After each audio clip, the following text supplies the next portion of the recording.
Assalamualaikum warahmatullahi wabarakatuh. Selamat pagi semuanya. Semoga kalian selalu dalam keadaan baik. Amin. Alhamdulillahirabbil alamin. Hari ini kita bisa belajar kembali. Kita bisa belajar bersama ya teman-teman. Pagi hari ini kita akan mengulas materi selanjutnya. Materi ini masih berhubungan dengan materi yang kita bahas kemarin tentang pemahaman akidah Islam. Di materi kemarin kita telah mempelajari apa sih pengertian dari akidah Islam itu, apa saja dasar-dasarnya, dan apa saja tujuan dari mempelajari akidah Islam. Dan hari ini kita akan mempelajari apa saja manfaat dari mempelajari akidah Islam itu sendiri, dan apa-apa saja atau contoh perilaku apa saja yang mencerminkan seorang yang memiliki akidah Islam yang baik dan kuat. Oke. Sebelumnya silahkan dipersiapkan buku materi dan buku catatannya ya. Bagi yang perlu dicatat silahkan dicatat nantinya. Sebelum kita masuk pembelajaran, alangkah lebih baiknya kita berdoa terlebih dahulu. Mari kita berdoa bersama. Berdoa mulai.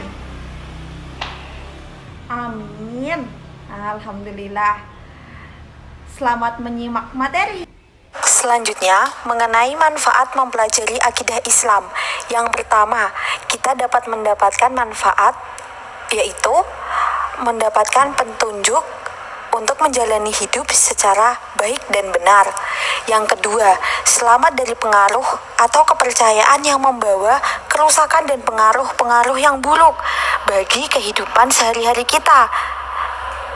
Yang ketiga, memperoleh ketenangan hidup yang hakiki. Berarti mendapatkan ketenangan dalam menjalani kehidupan, tidak ada rasa tekanan yang mendalam. Yang keempat, tidak mudah terpengaruh dengan kesenangan duniawi yang sifatnya hanya sementara atau semata-mata saja. Jadi, memang kebutuhan duniawi itu memang dibutuhkan waktu dalam kehidupan, tapi kebutuhan duniawi itu tidak mendominasi dalam kehidupan pribadi kita sehari-hari. Yang kelima, kita dapat mendapatkan manfaat, yaitu jaminan surga apabila akidah yang dipelajari dan dimiliki tidak tercampur dengan sifat syirik dan selamat dari siksaan api neraka.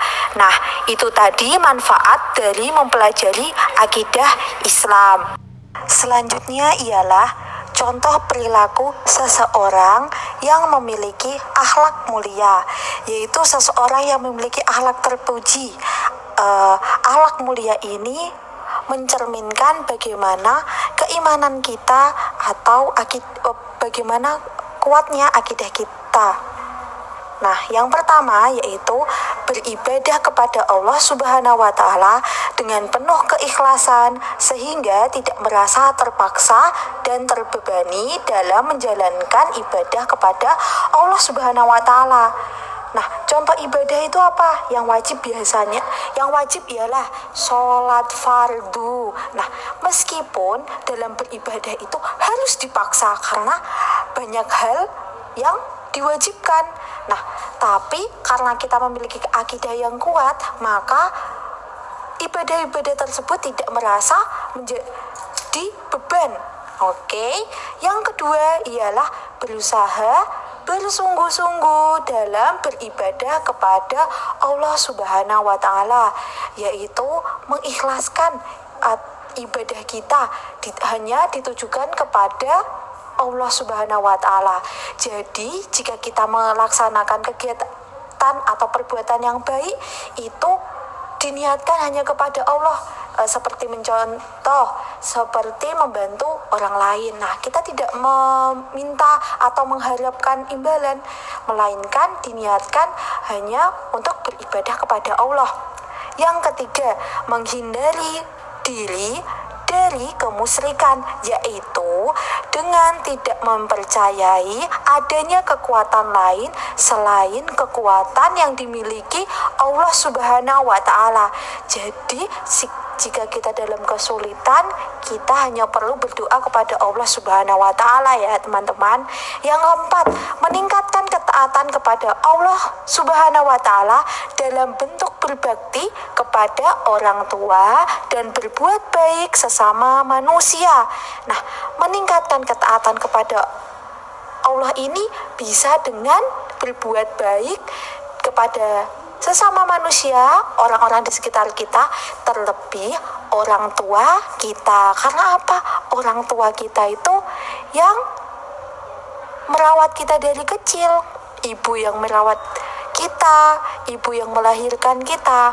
Nah, kita tidak boleh durhaka, kita tidak boleh melakukan akhlak yang tercela di depan orang tua kita. Selanjutnya yang kelima, tidak mempercayai adanya makhluk gaib yang dapat mempengaruhi hidup manusia. Memang makhluk gaib itu ada wujudnya, tapi kita tidak perlu takut karena makhluk gaib itu tidak akan mempengaruhi kehidupan manusia jika kita memiliki keimanan yang kuat kepada Allah. 6. Berusaha untuk dapat meningkatkan ketaatan kepada Allah Subhanahu wa Ta'ala. Nah, contoh perilaku yang terakhir ini yaitu ibadah kita makin taat kepada Allah Subhanahu wa Ta'ala. Alhamdulillahirrabbilalamin. Akhirnya kita telah menyelesaikan bab pertama kita tentang memahami akidah Islam. Oh ya, sebelumnya saya mengingatkan kembali bagi teman-teman semua yang belum mengisi daftar hadir atau presensinya, silahkan mengisi presensi yang sudah saya sediakan. Terima kasih untuk perhatian teman-teman hari ini. Sampai jumpa di video selanjutnya. Wassalamualaikum warahmatullahi wabarakatuh.